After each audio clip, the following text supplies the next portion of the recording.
Info by Shell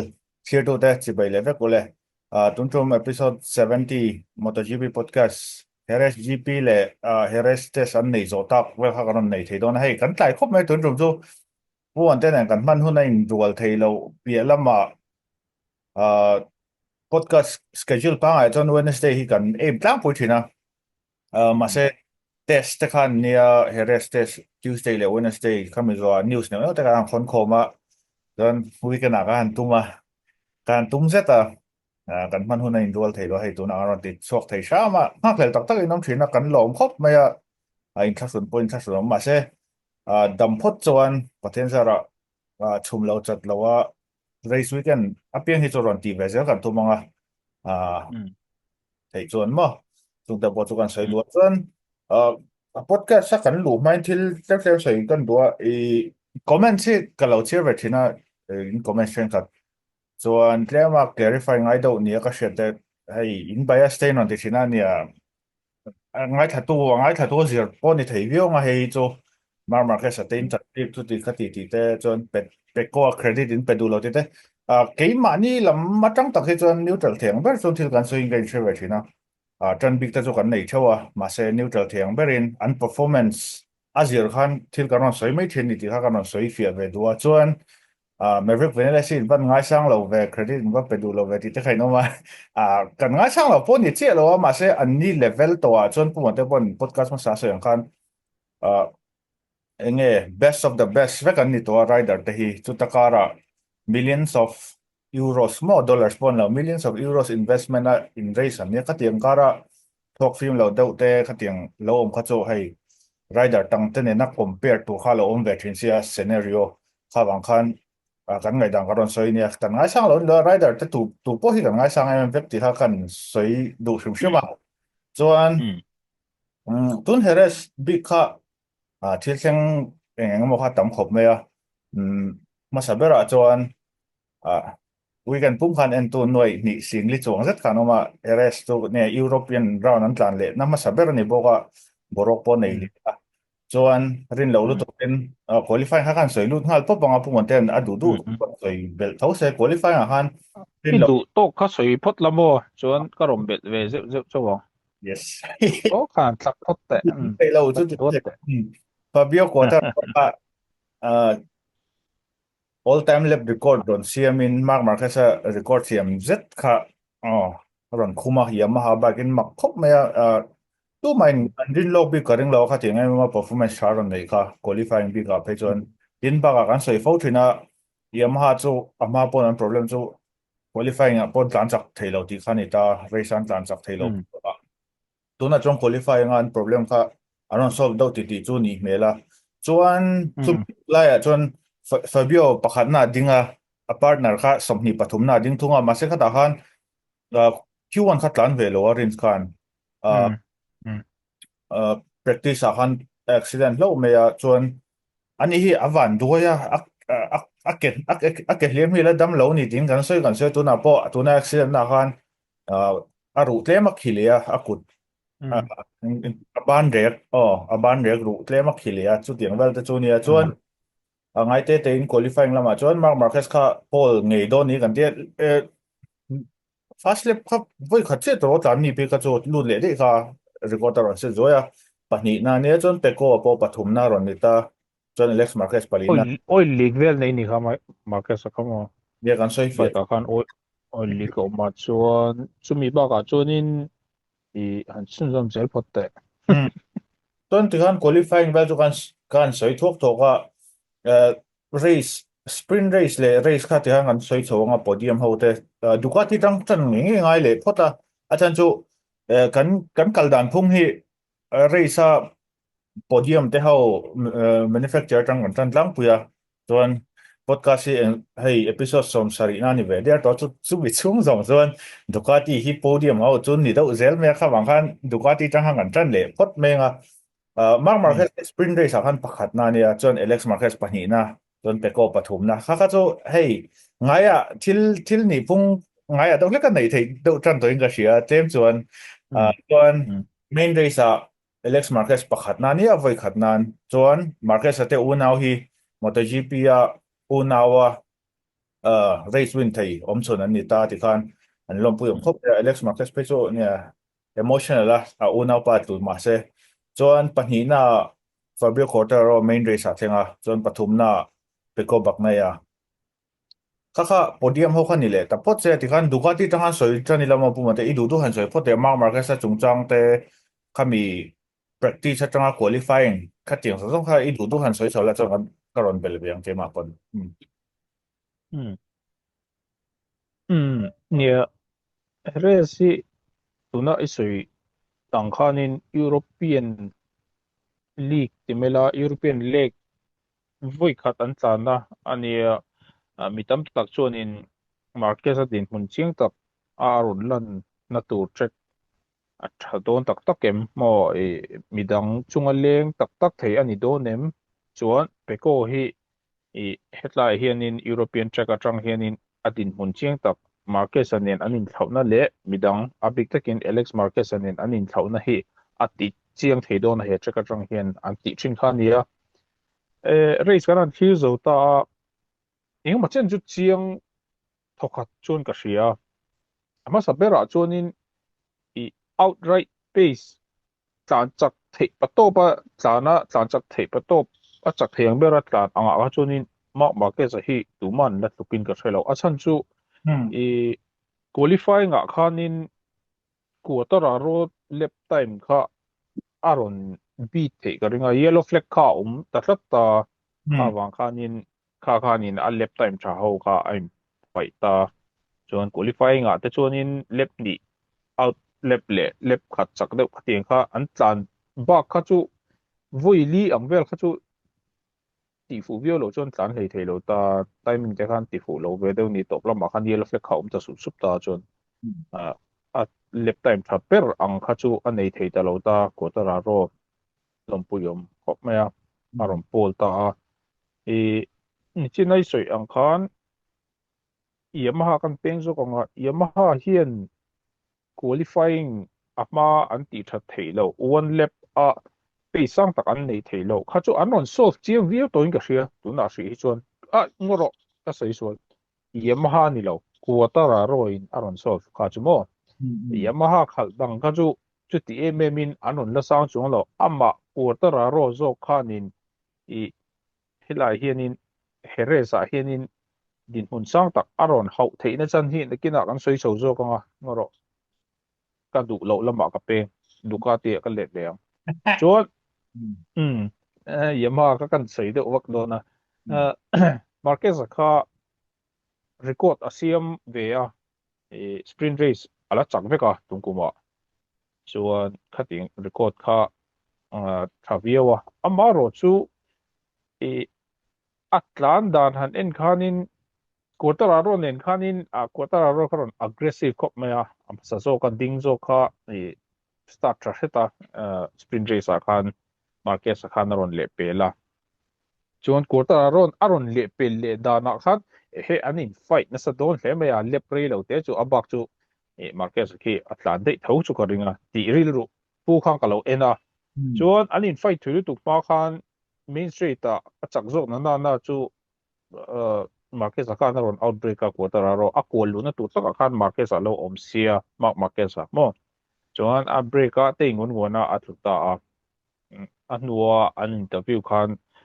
enge itlu khapoi tm sprint race ania ka soila hi itlu khapoi tm chu ti khati an ti khan apoi viau thawa amaro chu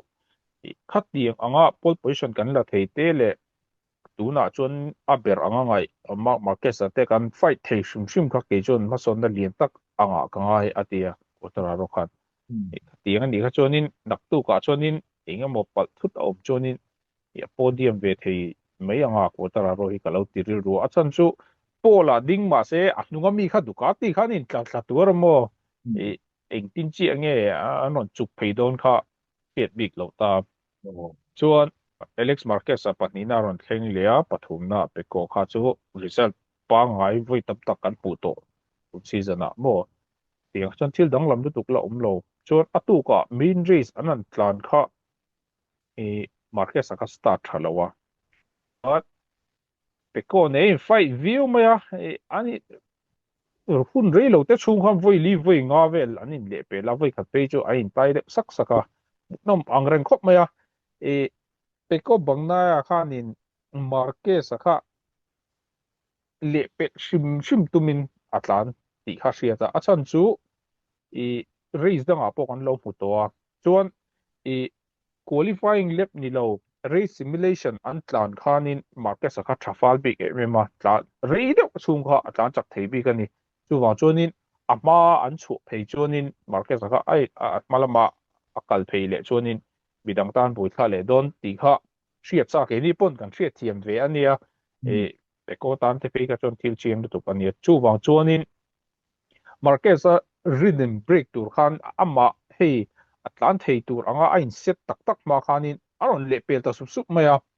chuan atira hela hianin i han chui thui de lak chuanin market zakha soi to ong khanin race space ni thabera ni chu wang chuanin apa sabera tlan tur angin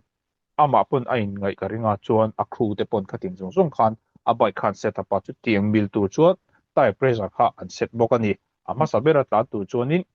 i tai pressure sang de hleksa set don ta chuanin i mi hnunga atlan khan tai pressure aron sang ta tul ta ni chuta chuanin Alex Marquez apo khan aron nor tu da voi khat pe chu an vai khan aron khom don mo ti aron in outbreak aron in break sol dewa e pekole Marquez in kara che khan aron tlan tlang pheya tu masulo hlop ta i khan race khan tlan pheya apma a kotara ro oma chuan e peko ombok ta halai a khan Marquez kha chi ai ve do mun chu ka tia chuan peko hnunga tlan lai khan 3 laps chok an tlan lai khan atlu ta dei mea atluk na corner a khanin ama na soidan chu ati ta ka chu katluk na chan hi engma ka hrelo I kota te kha chuanin sakidaw te America sa han katluk na chan chu ka overconfident wanga ni hela hi chuanin enge katluk na chan hi ka hrelo ati ma se a music kha thak le ta dewa an radio le ka interview dang an face le tu khan temin kalau ta chak de le ka e ka bike a hianin ka confi lu to ka chu wang chuanin kalau in relax tu te le ka khala kan kalau tlan chak dewa lean angle kalau pang sang sheta atia kha a version ni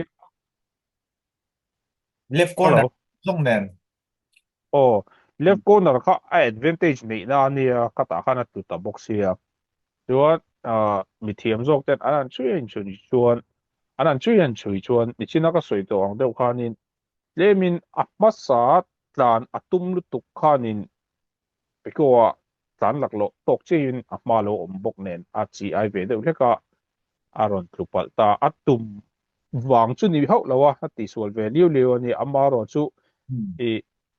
market hian race space anei san deuh big wangin a ma tlan hi mi hi ngai thei do deuh tat tame tu na chuan china khang ka soi to a ama sabera tlan chuan adu du huna atlan chakin atlan mong theya khatianga tlan chuan tire te po aduina kheka tikhan atlan chakle thu thu theita kha khanin advantage sang ta ka pe ma se mi hnunga tlan kha chu tikhan thei big si lowa akma te kha ngai thei lo tat mea an ma ni an tlan chak thei box si chuan atluk pha ta kha kha then khatin an ron analyze chu dan ania ani le ni lo kan tha to big lo ama berin thu chu ani chu I lemin ka lo tlan chak te wa khami ko na ra khan lin ning ka lo pang sang thata ti kan en non le thina khami ko na ra ta khan bang na haron tai chak khop maya chu chu thil om pe thei po ni ai nga po chin ta se atluwa chuan som ni pahnih na te ro tla tla le kha tun tuma hianin an tam heta MotoGP grid hi a chan chu Elias Spark ro te anon tlan ve boka wild card in pating ni wa khan grid pa ngai a ma mi ai khan an tam heta chuan somni pahnih na terin non be chho le a fairing a hek huama chuan a fairing hek huam chung khanin a tlan thei to lo ring vok lo ke chuan a ring ai ron tlan tha phiana Alex Marquez a lep time thaber ang te khan ron tlam pu pu chhota a chuan a to pa chuanin so pahnih na niam kha Alex Rins a finish line dona ron le pe le kiwa chuan so pahnih na ron ni ta point khalaya point li tro point li aron score kha nakina chon alapoi mo view theya Hmm. chu aizo ka helai reisa changa kalau hirve chu aron tlan chak ko maya bike cheke nuang chung khan akma khan lo chuk phei man ta sen chonin result kha ta se ti na me ni akma tlan khan tlule dei thei thawa ei po chun ta se race chung zonga markesa pace en khan ama khan chon chuk phei sen chon atlan le dei ani lo chon alex marquez ne khan fight view warenga Hmm. ma se atuta musia chon Hmm. som pani na aron ni le ta chon kan peng zo nga MotoGP rider te technically an advance zia hriat na pakhat chu uh, Luca Marini kha an interview ni chuan Luca Marini khan market kha atlua ti ro chu ti khati ati o atlua he en la afering te hi i atluk chuanin atlan le ti ro ati o atlan le ma se lep time te khala thaphiana i tu lo pe sen chuanin atlan chak thei view ang khan ti chuan i abai khala khan in an entirani a site profile heti a fairing ke thade om lai kha hemi hian eng angchin nge market sa pesa hianin i effect ane irin a top speed te eng angza chi velin nge atang lam pha irin tia 5 kilometers per hour velin top speed hi ani amang atiani Luca Marini khan khati en ringot khan ani ka Honda rider ania market sa top speed kha 5 kilometers per hour chi chin atla niam a accident nu a han a fairing ke wa chuwa jonin technically hianin an advanced street trail to MotoGP rider ho hi an ngai san om zual khatia ani Ducati rider ni mi lawa Honda rider ania Honda rider pon mi bike Ducati dei asir a chelai heti an en thuak ringot atanga a top speed ka niam za tu aron chut dik fak mai kha thil danga po enge tha anin lak ruk sak veli an lo du lo view chan hi chu til ning khong an nei thui thei don ti a hriat ani khalai te kha interesting ka ti khop maya chuan market sa teammate peko a han an tla tai la Imo peko oh Because tak tak malok kan thil zo du che kan ya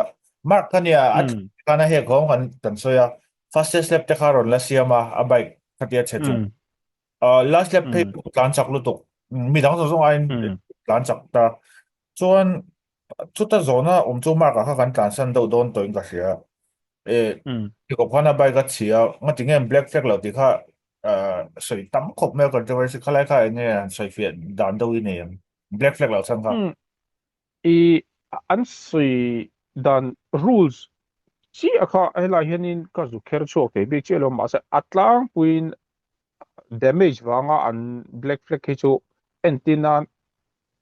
a bike chiat wanga atlan dan ti boi thei thil aum chuan mo e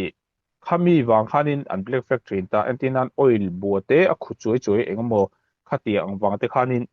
an black flag train ta chu ba ka chuanin a body panel engemaw in kil het lo in khai oile then vak vak khating te kha om chuanin atla lo tapal ta se nungomi na ron su mo ron chi thei ta khati wa khanin an black flag tlang puya ma market sa bike kha chu a a chelai zong kha atlu kha na nu chia ti mai teng e a bike ala in vu kha chu e helaya tv kan lo en ai thazok video camera tam tak angle tam tak kan hmu ve thei lo khan steward ho kan lo en ngei dona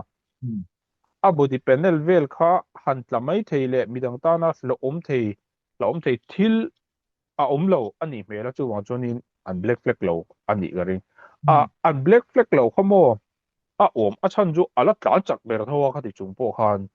black flag na chan tur kha om lo a tlu sim tlan le kha an phal lo ni chuanin kha chu dan kala ni don ta ma se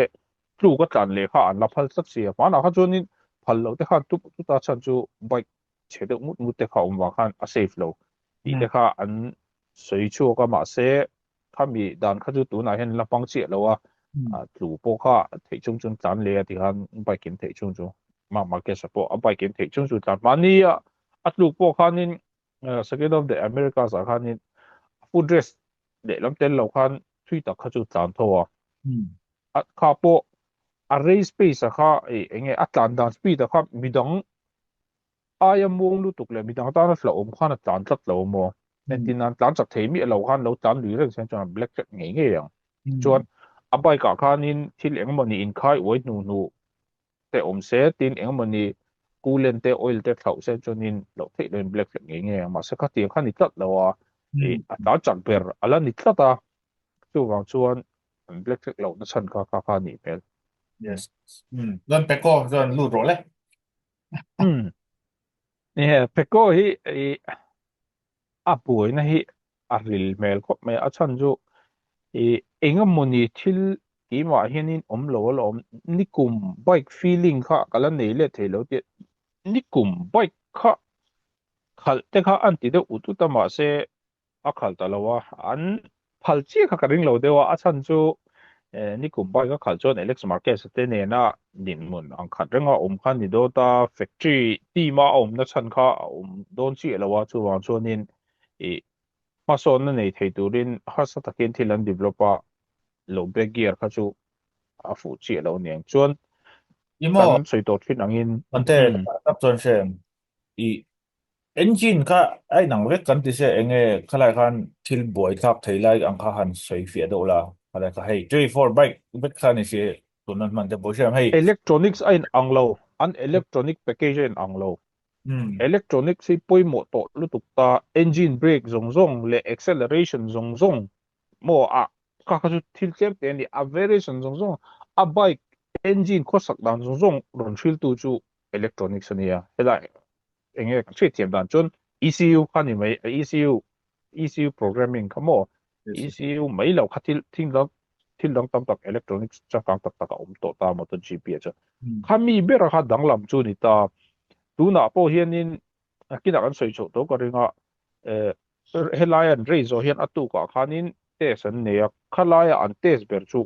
electronic setup kan ta ni chuan pe ko le taila ama ang ka break tai thei lo atia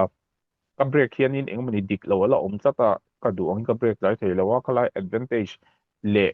keima thiam ve na big lai anga kha ma ang ka pang thei to lo tia atimit ma ke sa hian problem engma lo angin atan mi boxia chulai chu i Ducati a hianin buina de lek arukin ang ko maya pe ko hi enge na de khak de phok tana tu na hian i teammate po atan thei lom chun ti chi lo wa maro chu a enge a result da chu engpo ni ta se entinan tun race a phe chuanin main race a khan ma ke sa so patni na ni line pe ko de chu podium la rap ta pathum na la ni ma se ma sa atluk ma le heta qualifying a anin thauna bike in ang chi khal si anin thauna lai kha atam lu tuwa kha hi Ducati hian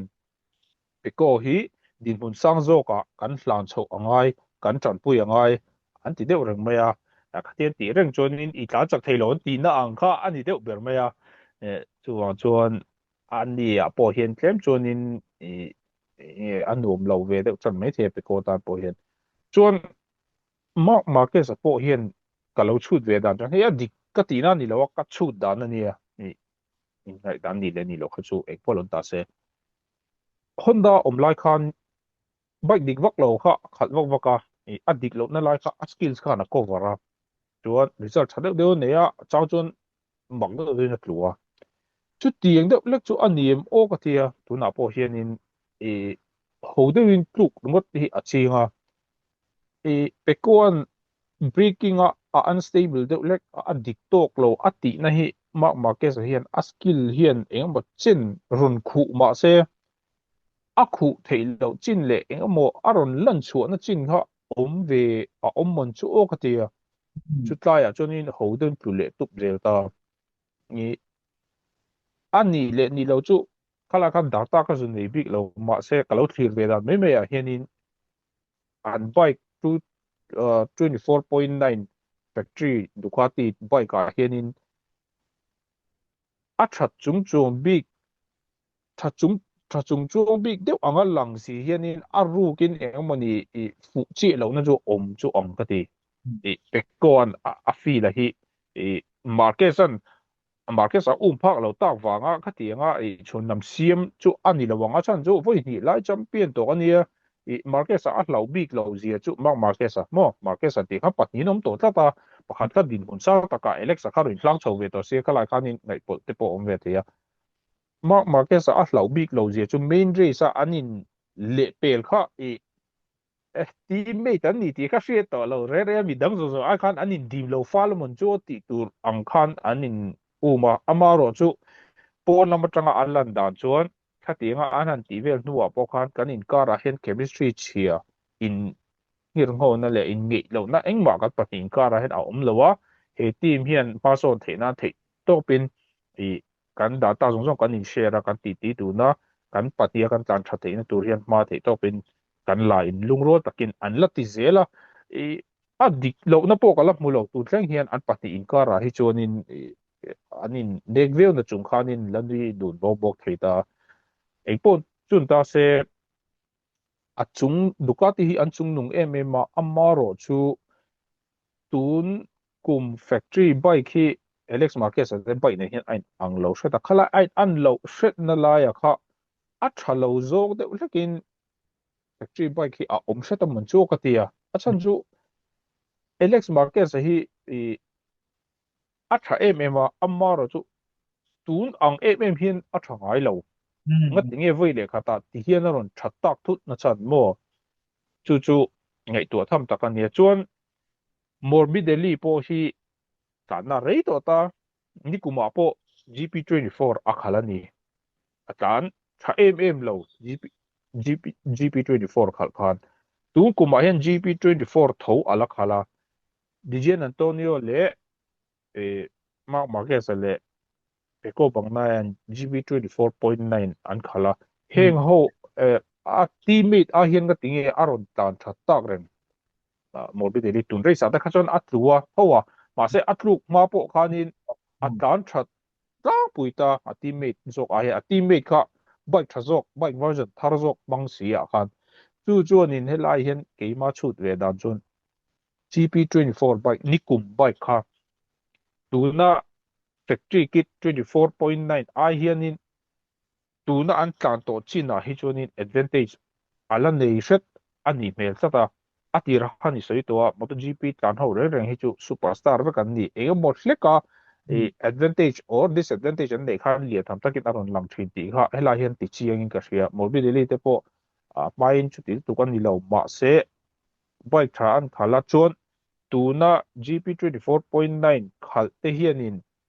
24 khal ho hi tlemina an phak lo set na om hian din huna rong kang chho ok zela podium te ron rap chho ve nualta sprinter le main race ate po race pasalama Morbidelli chon mo te ni wang chonin tun din huna hri hi chonin GP24 hi afu zo ko mon cho ti ngai tu na kan nei thlat chuan Honda khalai ang tho khan Mark Marquez hianin GP24.9 dik chi lo na hi askil zian emo chen hi aron cover ang ka ti chu a cover thei lo chin le ama in tha da zewa ingamo zewa khan aron se le zela tu le bup thina eko chu tu lo to velin tla na ma se din hun sa hau thei lu tuk lo Marquez a tluk wangin Circuit of the Americas achaka chu ti ni lo chon la chak ta mi lo ta Nabil po phalo vậy ô chu nia quarter ro a hello ha a le pel thei lo kha khalai tak kha Ducati boss tel lung oil na te chu ning kan ria a Ducati dang kha chu antina Alex Marquez da kha chu tu na kan soi zo vek to GP24 kha tha ma tin ama lo thave to bok nen tu sana da ta la ingat tinge Yamaha ha le pel thei lo mo khalai taka khanin ama khan dik lo na om nge nia a bike khan disadvantage lian tak om anin hai anin chinglet na sa video ni tu na hen Ducati hi mo in next ka lo beng kon da uzo ka race post race interview khan Mark Marquez khan Peko bula khan ka break ka tha chang ka tu de ya tia ka Peko an ka chi kha long ka problem ni char char ati asoi chi kha ni hey khatiang ne minor thil minor do anga lang si ma se an race ason poi mol tok to siang khamo kha ka 24 ran tluk pha na kha sen thei chon minor ni to lo lom chu nia sina ka soi chi kha i major changes ngai rup si lo sha thiam minor ka ti um um um no ro se no ro enga moni i enge 100% chi lo na hi a chat an bai ka hian mo market sa pok market sa pok kon fi view ma se tlan chak thei view ma se enga moni leka a concentration lab sa mo chete ti su la khan tluk dei kha thleng zela a fine lel tu ka om na lai khai shem over deuh ni se chonin ti sual po khan recovery chance thadeuh nei thei tur an ni ta chu chiang takin alex marquez a khan ron lang ani first corner a in break sual kha bon tak mai ni checkpoint at lan chuk lo choron hloi phei vek don to mot ka ti awa tlumi lo aron tan le le am dang zong ron le pe le vek mo kha kha pai dik chu ni bai dik chi lo chu e mo hleka aron se le zel ang kha ni deuh tak me ba se adik lo dan level a kha chu GP24 I can't chete in dik lo she to mo cho ti cho nia april le pe ke ti ma ting zong dang ai kha chonin hi ta chon la ni tho tho ta tin baka gresini kan soi soi soi ya GP24 thi athat na athat na da unia langhal thei me chu da po Fermin Aldiger rookie ne kan chefka qualifying a pasarina ron ne sprinta pangana chon main race han ban do to ni me ya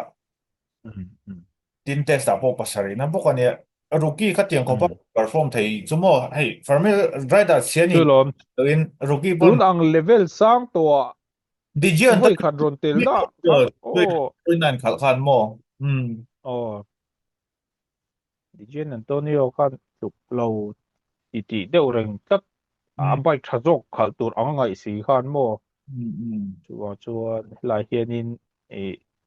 summer break zo a chuanin a ron kan zot chu ari noma ama ro chu eng tin zel ngen kal don che chu chak om khop mai chuan market sa poi a in siam that ve deuh hlek lo chuanin market sa hi kum ti lampang khanin a championship hlo theina tu chu ama wang liu liu chau ani an ti ve zia kha kha chu ka pom wak che lo ma se tun an tlan to chin han ne ni chonin a dik mel viu tla ani mi nan le pel le a tiang vel wanga e chak ta lo ni lo khan ama a ti su liu liu wanga tluk kha alan di deuh zel ta tu na hri chuanin atlan tuan zong pakhat na la ni vek bok si lo advantage nei deuh hian champion lo ve khut thei ve tla ta mo ong se lo a tluk na in ti nat pal hlo te pe chuanin boina lian tak om ve thei do na chu Alex Marquez race winner kha kan soi overview nga in ka hria ani hian helai track a hian in a ma tangin result tha tak tak alo nei to thina chuan tungkuma hian in pahnih na ni chho de chara pahnih na ni chan chu a ma khan tlan chak deuh a u kha om tata chuan Marquez a an tluk ta ka khan tun chum chu ka chance ani ati ni ama pon ka top a chua chuan Fabio Quartararo va le pela pakhat na va ni theita lopui om khop maya a chan chu MotoGP race winner ni harje Alex Marquez a tlan rei to zi hi mo tuna po Ducati a po kan soi zo pek to bike thaber anga bike thaber anga ngai a khal chu po hianin la chak thei mi lo a u tu ta chak ta amana soi dan pon Marquez kha tu lo sen chonin ka chak thei khel lo mai thei a ti ka fight view ka ringa chuan i mani pani rim chima hianin step khat velin ka u hi ka la phalo deuh hlekani atia a dikna chan po om ve ang kha chu a chan chu pani na finish mun to ema ama Marquez a om po chun lepel enge a thlen khal thei lo finish line na mo atopa race o dona checker flag lak khal thei lo tak chu wang chon pani na ni chho zel ta tuna Marquez a an tlu ta chia pakhat na ni ta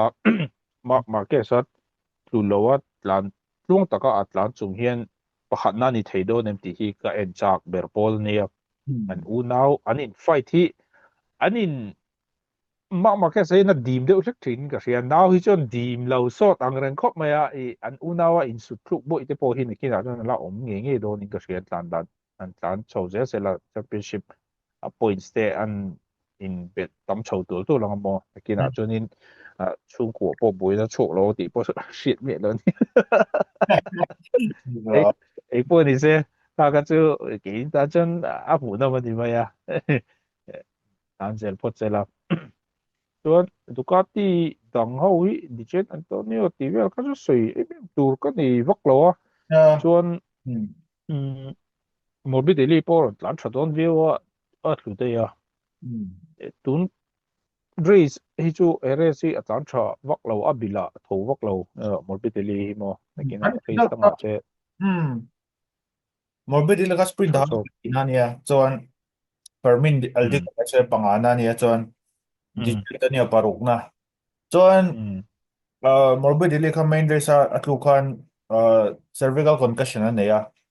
test po mm ka ve thei lo ta cervical concussion di kan cervix di na lam khan ni chi lo a heta mm i mi zo tong chuan ngeng te so chin kha i ring ru her tiang do kha an mm mm ka khan boina mm ta siam ve the ma luna ti ve mm ka khan test po kha ve thei ta lo kha ni ilimi no ne no ma se an om ne no ma se kan soi thak da na je khan ti khan news ka zo ka ron et zo zo me yang chuan yama mm tha to me do me ti khan du ka ti chu kan shoot kim view chong ka sia dule yeah test big ka chu atopa test kha mm soi mm la mo soi mm chuan Yamaha kan soi lut tonga ni chi ha ran soi soi soi Fabio kha ron che tha khop me qualifying ni pole position ron la chuan main race pani na ron ni boka sprint van doi lo chuan rins kha somni pathum na tanga tan khan som pathum na ron thlenga main race khan Mark Marquez khan aron le pe sam chuan ya som pani na ni don to mo ka til ka lo ti mana ke pe chuan sprint som pangana ron ni boka chuan Miller hi van doi race ve khan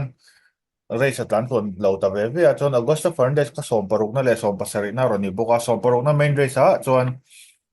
sprint race som pasari na chuan mm soi bel zoi du chu Yamaha khan ro improve khop me test phe ka chu mm pathum na le palina ron nia uh mm le rin sabi kha rin sa chu kan soi to mm tiam do ro chung khan ni le ngala Yamaha hi mm ai se om chho don viau in langa enge khata hani ngai dan vel han soi la Yamaha bi thoma mm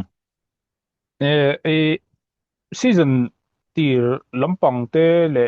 o nikum lampang te pawh ning chu an din hmun a tha lo hle a din yama kha kami wang khanin theipa topin tran an la Bartolini te Formula 1 lamatangin an la phea ti khanin tu tu te mani an khon khoma Ducati engineer te pon la khoma man son chho zela ma se du thu sa ma man son chak thei lo wang khanin an pa thar ne pian kha khan an bo khoma test book ka chon race na man tir boka kha ti ani wa khanin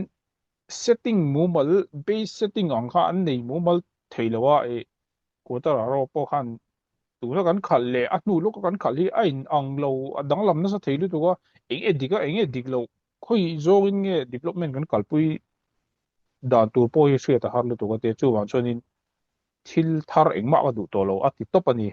chuan tuna kan nei sai tuna ka man lai sa hi a tam theiang ber thei ba to pa a full potential kan lak chu theinan a tha theiang ber a kan man theinan heta tuna kan nei sa hian setting sa hian in concentrate ang atita chuti ang chuanin an ron kal chawa chuan ma chu ron son tangi ta ni chuan atlan kha ka enga china kan soi ati lama kan soi to ang khanin Ducati ho khan ron lepel sup don emo ka tia lep som bor vele la om kha chon ron lepel to nge don ni ka tia wa se chu tiang ni lawin ma khan tlan ve ting tinga ni pa Alex Marquez ka om lo ta se chonin Ducati in hun re tak chung e ron lo rel to no ati char char an chak ta Cameron ne ma sa ber tu kha ani thei do na chu wang chuan a din hun kha sang viu mai a kha a bike in ma aron son mai ba ka quarter aro factor sang tak nin ka hria a chan chu bike khan in tlema chetea ma aron son khan ama quarter aro thiam na nen a in bel khom khan in heta om kha heta aron chote te thlat mai a bidang pon an khalve thawa yamaha ka quarter aro din huna khan tuma anon ding ve lo ma se an ma ni ro ro a chon ma non son rek amai ro chu atopa helai changa helai ron tlangkai chotu chu a bike ba ka ama quarter aro kha anita ti kha hriata chu wang chunin yamaha poisa tam tak senga yamaha chambang tura quarter aro an lo kheu nga ngang kha chu a om ta viu ni ati chuan i Jack Miller tlan en hianin ani hi tun season a ron khat ve chon ta Yamaha inline 4 engine hian potential sang tak ala nei ati tlata ani hian bidang zong zong chuan V4 a rilru an petoa ti mai te ang chuan e V4 engine kha ala ready chi lawa tuna te sa te po khan an pang ve le ta arang theng berin V4 engine hi kan man angai ati a quarter a robot mani de lokhan tun heres race zo atang kha chonin a thu la kha dang le de lek ta ma ang em khan a man mo le ta lo de man cho ti kha ai to na lo om ve the a chan chu tu na an bike hi a tha chho tan viwa top speed ta kha chon an la niam khop maya som ni pahni na vela anin ka hria top speed ta khana tlak thlak e dan chak bera changa indo ta lak thlak khan mo an top speed trim trim ania ka sei chu lap time ni lowin tu tiang ani wang chuan kha aya i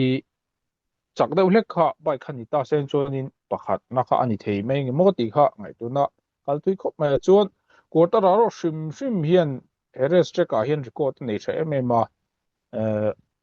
Moto2 a race win ma saber kha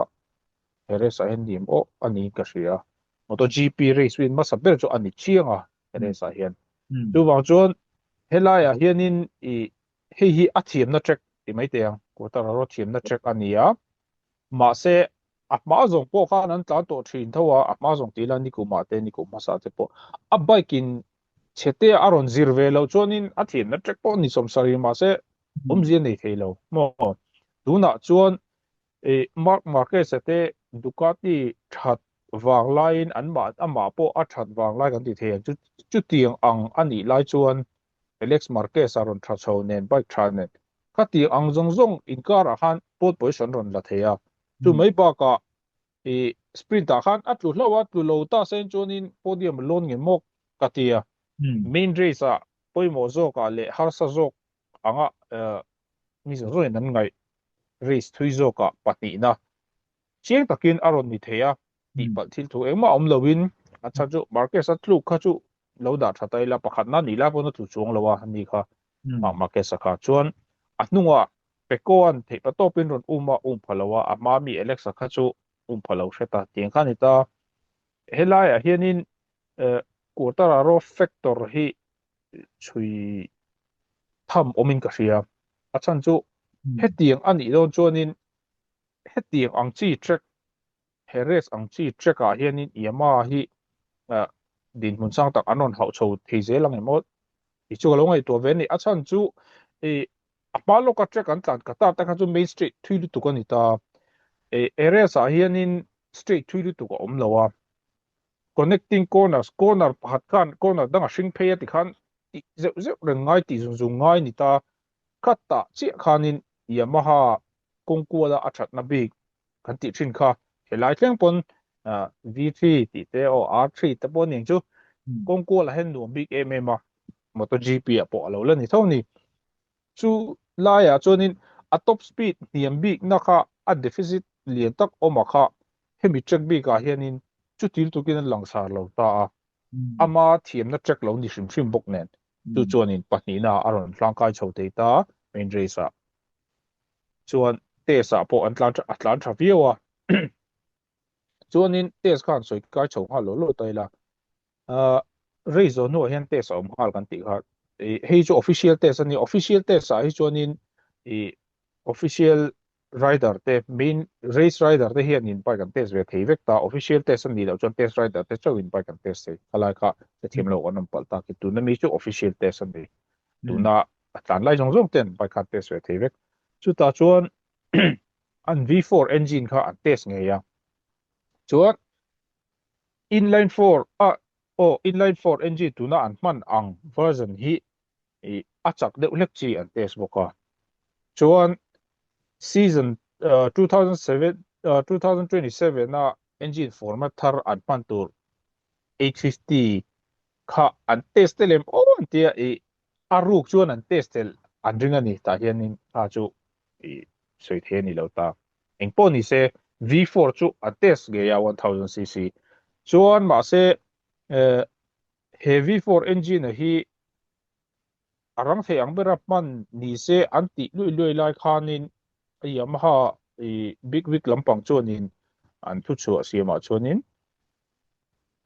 he V4 engine 1000cc V4 engine hian tuna existing engine inline 4 engine hi performance perimeter zonga straight line top speed te corner exit speed engine braking khateng zonga kan akhum vek chiang bala akhum vek malo jong kan panglawang anti ni chu tiang ani chuanin tuna 1000cc inline 4 engine athar tho an test ve tho ta V4 hi chu kalorin ve dan mai chuanin lo mang ta sen da kum chi an mang thei to don ta season khat tuna an V4 test ka hi 850cc enge format thar anon pan hun tur ta khan thil an lo ti lok te po ang ve de ka tia ma se tuna ka soi zo chi ang khanin inline 4 engine hi a performance perimeter zong aron khum chuan an pang nge he don chu chiang sa ni chuan tuna helaya panina aron ni wang hianin an concession nei kha category D an om kha adanglam do chong lo tung kuma chan danglam don lo chu wang chuanin ini kaka tlan char adang lam lo na chan ka sha thiam chu danglam turpo ni se mo apa khan hi kan soi to kan soi fuchi alowa nakuma ba ka reflect don lo tu na hianin concession lo tur khop khan lo chet hata ni se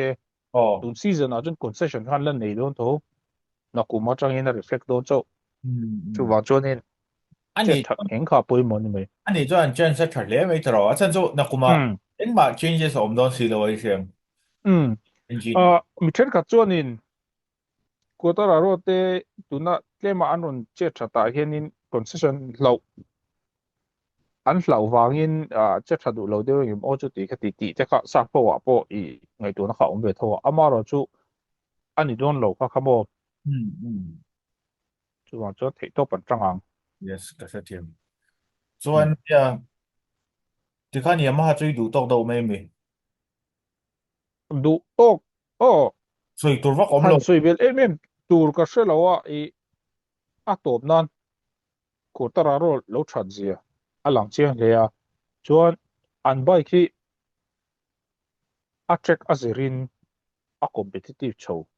chuan tuna po 1000cc a tharan te sa top speed tuna main race an tlana kotara ro te top speed ai kha chuanin 10 kilometers per hour velin a chak nge ya tuna an 1000cc inline 4 engine thar ka next a chuanin an du pho chuan an ron pang thei ka an ni chuan category D ni wangin mo yes category D ti vel kha chu sui fi do to lo mai la tuna hi chuan thria nia chu test a khan an che thar yo me mo pathumna le palina ron nia test chu test ania ti kha ani tho rolin test a pon che thar chuan enge mo chen kha thil chu hril ve ka lo tia khe chuan ka ngai da me kha test e chu mo tlemin abu sa do le na chu test an ti la abi te tuna heres test pe chu a main weekend tuanin racing oma khata han check a han an ta na pian khan he slick tire ten mang ta tire ten nem ta tire khan su che phei zel ta ni khami an nu che phei zel khan grip kha tha tu la tu wang chuan left time po kha asang chho tu asang means atla niam tu ani jok chu an left time kha tha tu rubber check a atam tu khan chu wang chuan helai te si thil conclusive deuh leh definite mo an ni chu an ni e ta hianin kan tha a chu wang chuan track danga pawh kan tha dawn e ti na anga top kha chuan a hman chi thei dawn lo a chuan Ducati te pawh test an tlan ve vek ta Marc Marquez a test pui a tlan chak leh ber ta an ni phei chuan an test a chu thil lian tham pui engman test lo Marc Marquez a hian tun season 2025 chassis thar kha a test then khatin an tia peko pon a test in ka hria tia ka test lo a tia a test nge test lo kan thela wa eng po chun ta se atla chak bera tun test a khan chuan an test bera an Ducati lamin an soi chu electronics ani a chan chu chi da han Ducati kan soi nga kan soi vek to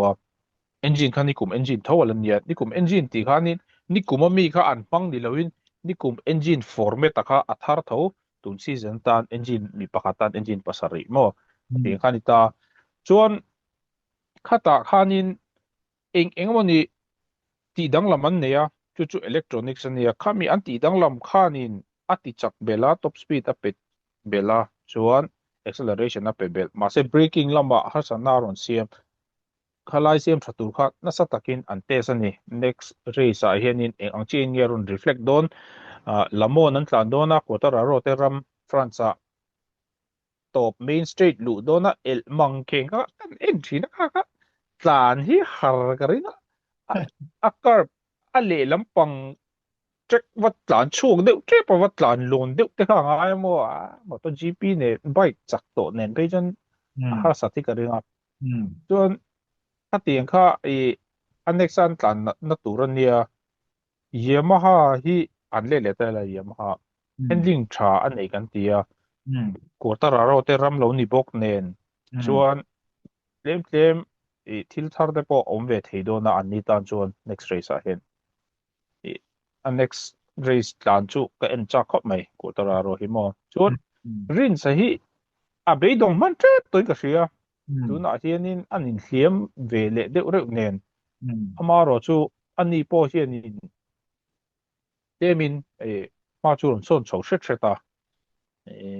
a van doi thei ve khop mai ani pawh hi a tlu ka piang hin in hliam deuh zel ta chu ni lo sen chuan in result thazok te pawh nei thei tur angai nia ma se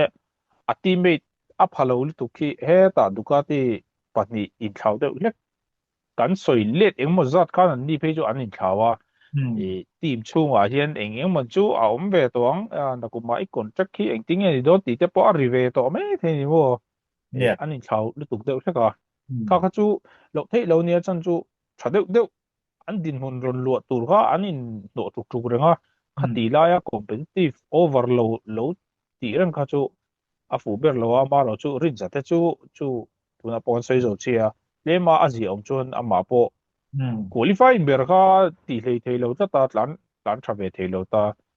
kha qualify tha sen chuan din mun sang zok chu ron chel thei nge anga chu wa chuan yama hian man son an bike hian chuan chu an ma son na ron tilang chiang tu chuan in quarter ro thiam na khan aron tilang chiang chu ka soi thei chin ani Yamaha chuan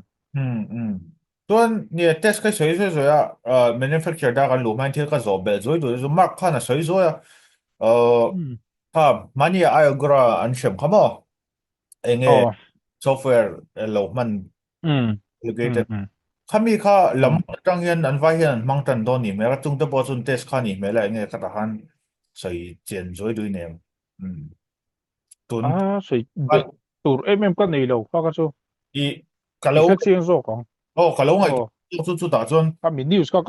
ka cheerful lo ai agura kha a perform thario a kha mi homologated lo software man kan performance eng mai effect lo khan ti na chu lamon an mangtan do na tu na tun heres test a khan test ve kan ni mela eng ai agura lo che that san te pho lo ne mai the ti vel lo ngai to mai ni chu mo le to chen du chat o chuan an next a hian ke ti ma lut do mi ke ti an che thario men ni po che tha ti a KTM che cha da ma cha cha vak lo do ma Luna hi chuan Maverick Vinales hi kan soya kata ra ran che tha chuan ani hi chu à à chế thành lệ chế chế thì sợi lốc thì anh đi lâu lệ rồi lúc đó chế thành chế chả um chế chế vào cái mà sẽ tụi này chọn à tuần race này ha chọn consistent này ta riêng wa qualifying à bắt um aron thì ngã chọn main race han pali na ron nia um sprint à pasari na chọn test han um đi na ni boka chọn um Jesse thar kha KTM khan test nge ni mela chọn um Pedro Costa po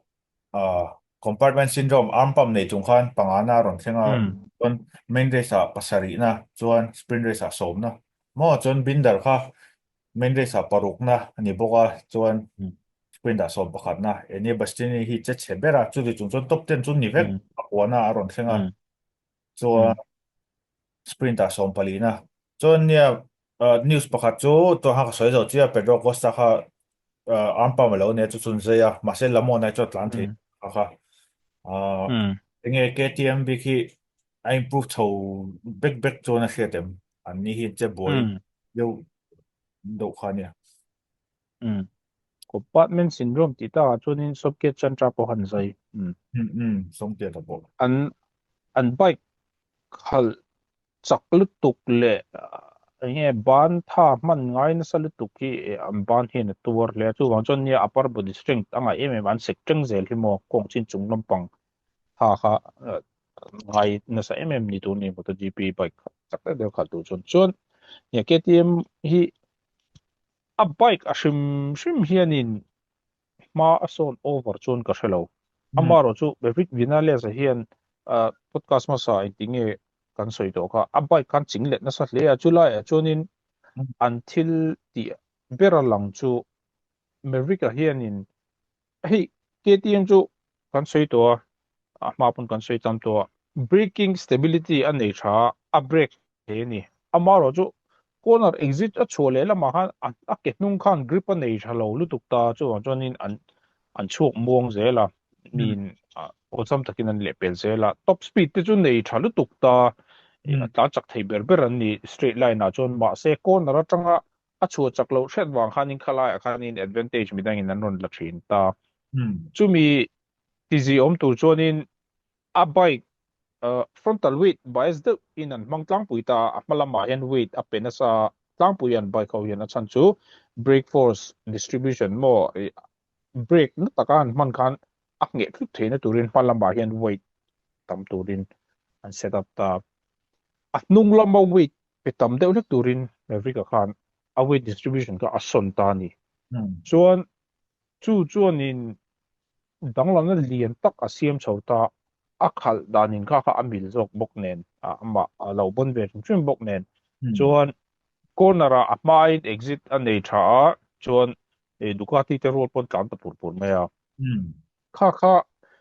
amaro chu hei kan soi to hrin angin kha mi setup ang kha khal danain an lo chuanin man ve ngot thei kha ani vek lowa ừ KTM khalpali omzinga red bin darakhan kami settings kha aron pang ve ama a chon zi om khop mai aron tia ừ Pedro Acosta hi chuanin nikum bike settings kha apang dei ta ừ nikum 2024 apang kan ti khanin Pedro Acosta khan KTM a chuanin 2024 bike avain engine tenet aman ngot thei lon chan chu 2024 le 2025 kha chassis a engine in mount dan ain ang lo chu wang chun 24 engine pang thei lo 25 engine tho apang ba se setup zong zong weight bias te le engkim khating zong electronics te thleng pon ni chu 24 settings ka apang thung ta ni Pedro Costa chu chu mo ừ chuan American khatia a settings a thak dang lama maron son puya kha Costa jon chor thì về lục lâu ừ amai ro chu bin daran aron chor vewa basaninian kan khaldan an lo lu tu wain kapang ve thei lo hi chu maro chu Maverick Vinales a hian ma na sa takin aron son hian KTM project a hian na sa takin base na min nei thartir aron ti ni kan pai khi enga mozewa thila dik chuanin khi ta om ve thei kan ni ti min mu non ti le chu wa chuanin à lâu bị đồng chép chép mình anh về là trong đàn về là cán bộ thế mình cái power up về lẽ đều sẽ cần những bớt sân này ha chuan vinale sa chu phur khop maya market sa le pe ko bang dai te pon KTM power mo KTM thật gì anh phụ về ta anh tiệt bạn đi đâu à khán giả phải về bập bập không mo đồ hít về thế chết trận đây cho nên anh lòng bùi cái gì anh chẳng chú i rider zong zong te hianin PR coaching an nei veka press an ma chona chu soi tu chu soi lo tu ti hi eng kip ani groom veka ni khati kara ro de du ron soin om hi anu ve Jack Miller ate Vinales ate eta Marco Bezzecchi po achang chon ani ve thota khati khanin i hei an soi om ang lo de ron soi khut thi anu market sa market sa ju dikta a chep sual khat ni trong hi mo mi poi soi tu rong te ti a soi mang ai lo re chon a soi a thil soi zong zong hian la khom chonin neutral de ni a tha em pot ti lo thalo em pot ti lo chu ti dik lo pot tu ma a ti ngai lo i kha PR coaching an kal ti ha set em mani ma se vinale sai chu relay phong china kha nin thil om zia then khat kha a chip chirin zu thei lo mai la kha ti zong khan a kok zon ve the ya tu ma chuan a confident ta viewa vinale sei a confident chuan i ati fu tum chuan in phak lei thei lo in tlan thei tat mai a tu ma chuan KTM thatna big track Austria te le mun na kan la tlan chho do na chung ve la chuan in ang chen nge din mun an ron hau chho thei don hi hriat a chak kum khati amaro chu an parent company ber hi an sum din huna boina ka ala kiem lawa an boi chho lien chho to mai a tu da bei chuanin nikum masa le mo 2022 a Brett Binder an MotoGP top speed record aron break the bike te ha an auction to vel nia chuan poisa hi tlevin awang ve de electron ani mai thea chuan Austria lama production a top le ta production omzia chelo pa kan no optakin bike an siam kha an chol renga an chun zom le a an chol le thei tu dan an chol na chan chu hei KTM ni ta apat zong kha KTM in siam vek lo vendor an tiam mi sang company sang in an siam ma chu company KTM company han an la khoma factory an rem khom tu trang chom pai karon chu kan thing ta KTM chu ni lo a eng kim Honda Yamaha po ani vek ti kanin an ma ni company kha thil zong an siam lo chu ta chuan an vendor tamzo kha poisa pek thei lo wangin padan supply lu ta lo wa chan bai siam thei ta lo ni tiang kha an din hunania chu an parent company factory ani ta racing department chu heta sang de lekin omma se ron chom tu kha KTM tho khan nia in ang chi nge an kal zel da tur hianin aron in lan chho don chu hriat a chak om khop mai a thalo zong lo sam se du tu sa mani a chan chu tu na KTM anon che tha ve de te Yamaha anon che tha ve de yen MotoGP ti mu nom le zola tak chuan Ducati ringot in kha chu i a mu nom tho nangin i khovel in elna bike a chun ro pui ber ani na khanin company sang kha han in che that chok ve se ti mu nom le zol do na ti ang chuanin akal thei zel do nem a hriat mi lo a chan chu kin lo ka ya top ngu tang ki te poi lo om tak kan he KTM mi chuan chu tiang ani wa chuanin Acosta poi tuna hen tuilai rapin om rangan tia KTM a temin Vinales an maron son chowa chu wang chuanin kol eng utura om don dewe ti ang zong kan ru an pu ve dewa ma se Honda lamin lo ri tut bok nen Honda contract han sign ngot sela Honda bike hi podium rap thei din mun la ni chia box si lo nen ka lai ka na boi len tia ma se chen khatin an soi dan chonin chili anti fel pakhat to Honda lama Petro Costa hi anti ve thunga inge dik chu kan threm beng chu tu na chonin rin thua til lo ris vak kha om zi om lo mo helai chon chuan KTM chu Vinales a bak hi chu tilu tukin din hun sang an non la hau thei lo chu chuan chen ta ka lang chu abai ka he chu ala chu tilu tuk lo ring vinale sa hian settings lem athak wangin heta omchin ka sangdewa aron in tlang kai so chu chun chiang taka ti lan le chu a bike shum shum chu chewak lo ti chu hriat ka ti ma se vui tam tak kan soi to thin MotoGP a chuanin disadvantage tlip te om khanin khu ta da advantage tlip te om khan khi ta da vele ta competition level sang to lu tu khan mo chuang chuan engting e ka zel don che chak om te chuan che thapur pu se ka tiเนี่ยตรอ manufacturer ดัง mu no mo lo ส่วน Aprilia ที่ Aprilia เจ้าอันนั้นสักกันแล้วสักเมลเขาปะตัวน่ะปะแต่น่ะไอ้กูรู้เจ้าหลังเมนเรสอะแต่คันปริศนารอนนิชามาจวน qualify an din an din hun hi ha thak mel a chan jo an rookie rider ber chat hat tlat me mo be don thak de ulek video ni ไอ้กูรู้ปริศนารอนเนี่ยจนเบเจจีส่งปลีนาราอุลฟันเดส่งปังอันนะสบายจุดสวยปงไอ้ลัวส่งปริศนารอนที่คันนี้ก็จู test test rider rider ni replacement rider ของคันนี้สิไม่ตัวจนเองเงี้ย Aprilia บิคีตุนตุน test อะพวก improvement จูแล้วอมรู้ถูกไหมเราก็เราเตรียมว่าฉันจูปรุกนั่นเรียกนะเจ็ดสัปดาห์นี้นี่ตาเราเลยเบสจีจวนไอ้กูรัสมบัตินะอันเทียมปุยป้าแบบตัวร่างไอ้ละฮีเอ็นที่เอาเงี้ยบ้าขันเลี้ยงพวกกันใช้เทสีบ็อกซี่แล้วมั้งเรียบบิคีใช้ตัวรู้ถูกปอมรู้ติดตัวน่ะตักสีจนมั้ง roll fun de saka chat that thei lo khan ni tu te sa khan in jani run ni ka pangana mi เรียกนะ ke chu ni pariat na o maron son view a e thar ka nei don rau thar ka ron chu don chu ti ti ti a chu nge chu lo chu lamon na kan munga a bike shim shim a hi chonin thil thar chu dong ve ma se an lep tai ma thil thar don khan a reflect em lo a eng moni a tail fin ti te thil thar chu om ve nuala chon mak sak tok a rider ke bula khanin aerodynamic thil thar rong kul sa te kha oma kha ge te khan an ke da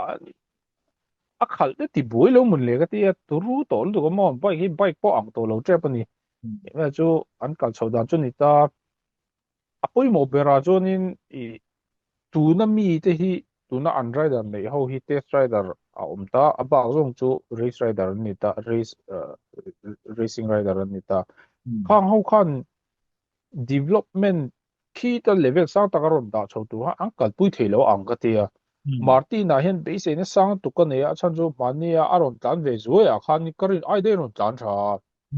khati nga ni chonin han khal chho thei je chon se chonin tu na an level ai sang da hen ron tlan chho thei ka ring ma se thei ta si lo a a latest kha chu ka hria ta chonin aru som pakhat tliak na ru som pakhat tliak kha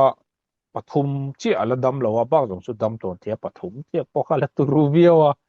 chuan alung kha pop lo lo an tia alung kha pop sen jom bol tha via don alung kha chu pop lo an tia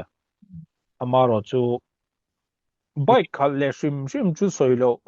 MotoGP chu soilo bike po kha eti a khal le theyang ti kha soi thela ni lo wa ani hi chu tum season tan hi chonin rin chi ni to lo wa Aprilia tan chon aron tlan le ni ponin na kum season ta na yung mani in both sa ang type chi kha ani to ka ringa fully fit le competitive de oron tlan tu chuanin hun chu durei ve via tong apoi ang nang kop me che sul kha a che sul nun tut tut mai mo retirement te kha ngai tu na khan lang ve de rum man ni o me chen tin sei na chu mo ti chu Aprilia tin hun chu ani ri ni han din hun na tha em lo khop mai maro chu ai ogura hi aro che travele pria china he hianin Aprilia me le ati travele lek ma ko basically la ti le thei lo pa ni la ha an lo tlan chuk pu aron tlan le kha chu atlan chi over lo ma se tlan chuk de ya main race a kha aron tlan le kha chu nin molan lo liam to mi dang chon no ul ron tran that le ang ka chu market sa te anga lep time tha te ron nei te ni lo chu nin ni na lo an chi bok si lo wa ti mo aron le pele de ni mar ka te pon mo Đúng. Chuan Honda po hi an che boy khop na tun weekend big phe chu top 10 a John Mir langa qualify nga main race ha tua chuan le dei bok sia che thamber chu Luca Marini chu po som na nia qualify nga chuan Zarco som na Luca Marini som paruk na Alex som pakwa na som ke da som ni pakhat na ti vel nia testa po a che thamber hi Zarco ni chu po pakwa na Honda big tu na tak hi chuan mấy sự hi bù đâu mà có tiếng nghe Honda soi bel lui này là e Honda khan engine tharan ne ya chu chu Elias Spargaro ka wildcard agina aron race ừ Elias Spargaro khan aron manga ừ an base a phachi lawa achan chu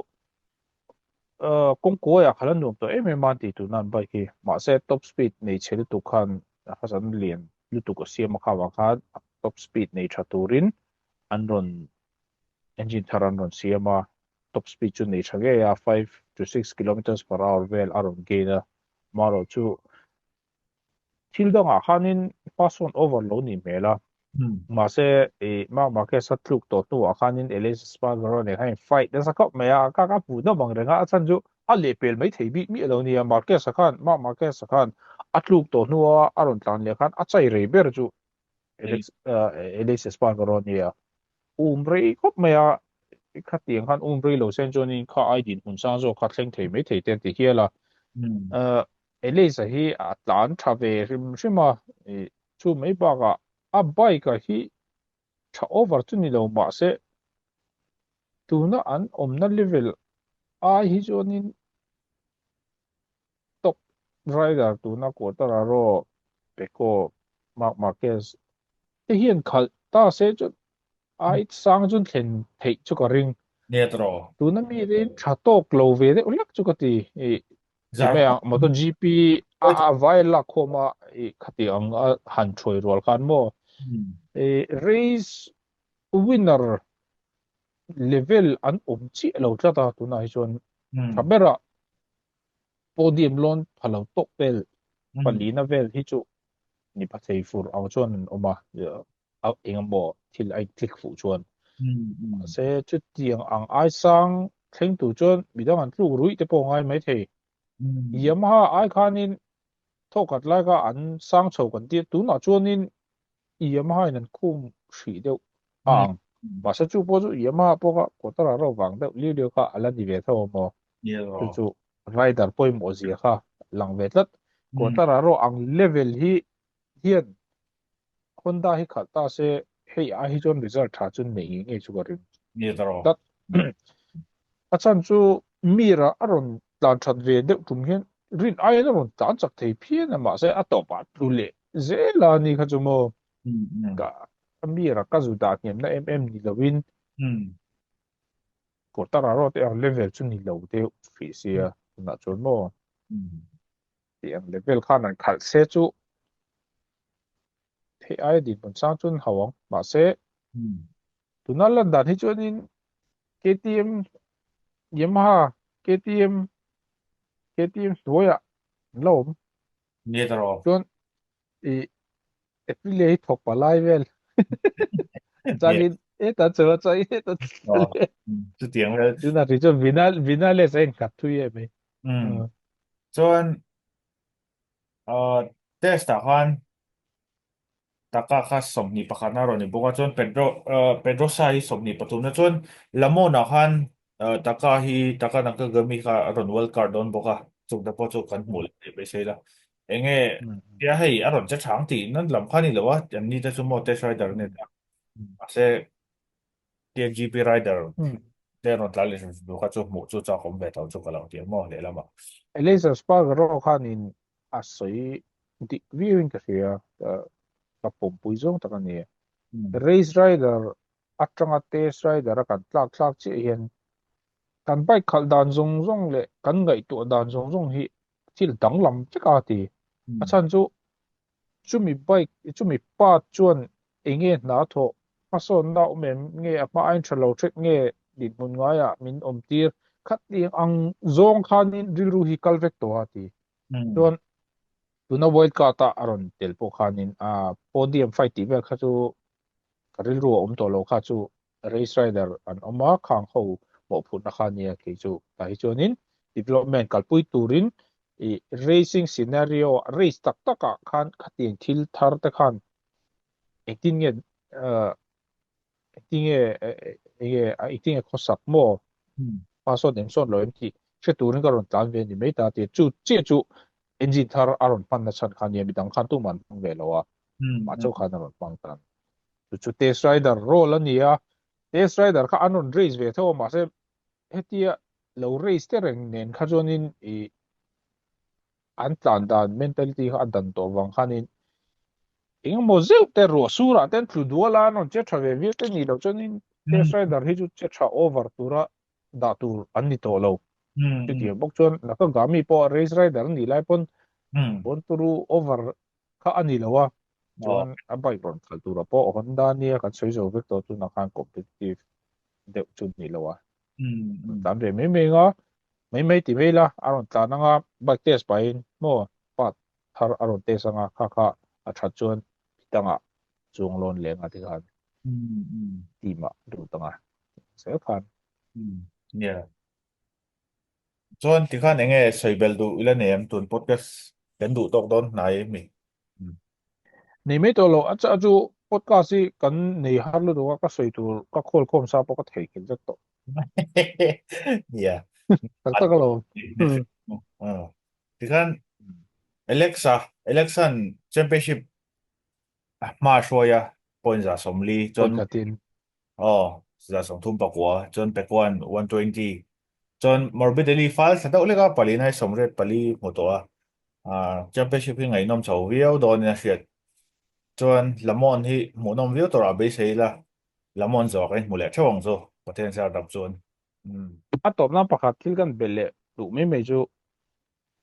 mark market sakha circuit of the america sa le tun main race a here sa khan lo tu lo ta sen jonin a point hi a fal to don lutuk ta chu chu atlu ho kalom tin ani mi lawin tuna chon alex marquez anen point khat chin anin thlau ta chon peko po bak lo ta khati ang ze khanin e enge a MotoGP chimji mai tuna kalda ni a mu nom zo katia ye tro marquez a chu pangka kan lom ni lovin e ni lo sen jonin kita khan om dei to do na mo noro kan chu chin lo tu lo pa te ti ani chuan a win ve tu ve lo pa se pakhat na ang ve ve ala han chu mo point ka sang don lu tu to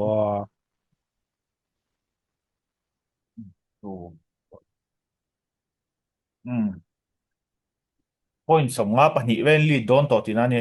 tai shem i Alexa ka pahnih dang in chu ta ngot tai la yeah ani de utang pui box ya tan chu race a finish zong zong hi pakhana la ni vek ta tai shem khat le atuk na hawa hian atuk pahnih atu to ta atuk na pahnih hian a lap time te khatiang zong hana chut ve thei ta tai shem kota phi kha ni ka ron soi na chan chu i tuna po atlua som pani na ni ma se a lep time chut khanin lo tu lo ta sen jonin a chaka ni lo jong pani na ni yang ti yang vel khan tla mo exactly mo point khal ali tang lo tu lo ta sen jon 52 chu a tu vu tol tuk e hey a chu khan lom ni loin a mu dom zok tu na hian sipat na mix up dole ka onge pati mo nam achan chu mo tu na hian thumien thur bing der to ai shem i tu na peko hian Alex Marquez hi points som ni na phalo ta chon Mark Marquez points ka chu race khata thil la danglam thein ta ma se Franco mo na hi chu points som red pali chawala mu ta heta Alex point za som li mu to line shem kata anni pathum hi tun championship a in thu chho tu chu ni mena tunga champion ang ti eng ma chula soi thelo na chungin thil kal dan do hi alang do ro to hi na shed o heta tong tu chel in hiam bura eng ma thil dang lam do thleng te ni lo chon chu wang chu ya mark market sa tu kha ถ่ายกันตีนั่นลำนี่เราอินแชมเปี้ยนชิพโจอัติบอริงอืมตวงเดมจนมออืมอืมอืมกับผมเลยค่ะอุ้ยจิกจิกเพี้ยนนะจงอินอืมกันตัวเดียวอืมกันตีนี่โซ อืมกันดูต้องไม่ต้องมีงั้นเราเอมาแล้วเอคอมเมนต์สาเหตุใช่อืม prediction ที่เราจะชินรู้คันที่กันตีต้นมีต้นโจโจกันเสียครั้งแห้งๆอ๋อละมอน อื prediction มอืมอืมละมอนตรงไหนละมอนโพเดียมอีริน อันริงมาซาลากันริงจุยดันเจ๊เจ๊กันริง 啊，江沙都冷漠那没得这个地方哦，มาที่กันริงสวนดูนมาสักทีเราไปได้เชิญกันติดอ๋อริงสุริลาปุยมีเอลไอจอนกันรินนะจอนมาเกสเอเล็กซ์มาเกสไปก็บังไนอะไรริงสุริลากตีเออเอเกยกันริงดังมากกับปากกันหน้ากับริงไอเชมจนปนีน่าอืมเจ็ดสินตาเซจนปฐุมน่าจอืมงไปสู้เอ่อมอร์บิดลีหมดดีเจียกันด่าจงไงอืมอืมอาจารย์จุโมกติฉันจูเชมอืมเนี่ยจริงคันอืมเคยไหมอ่ะอีไปก็บังแน่ครับ เตะสาจะขนาดไหนน้อมโลคุณจะน่าเตะสาท่านเจ็ดผัดเตะนั่นท่านจะใครอีจะไอ้ฮะสูบปังอานะมีข้อนี่ไอ้ค่ะเอปัสริสาขันไอ้ที่ไม่ติปัสรินะสูบปัสสรีเนี่ยโซโอ้ก็จู่ดูกาตีโพฮีอันลมโอเวอร์โหลดจันตุน่าเห็นโมเอาอุ้มดานนี่อืมต้องหวังฟูตัวกันชีโลมอร์บิดเดลี่มอร์บิดเดลี่ที่ตัวอินเลียมอ่ะก็ด่าสร้างกำลังดีเจกันด่าไงปฐุมน้ำอ่ะตัวหนังจูอังไงอ่างไงเลยขันนี่พอดรอเซ่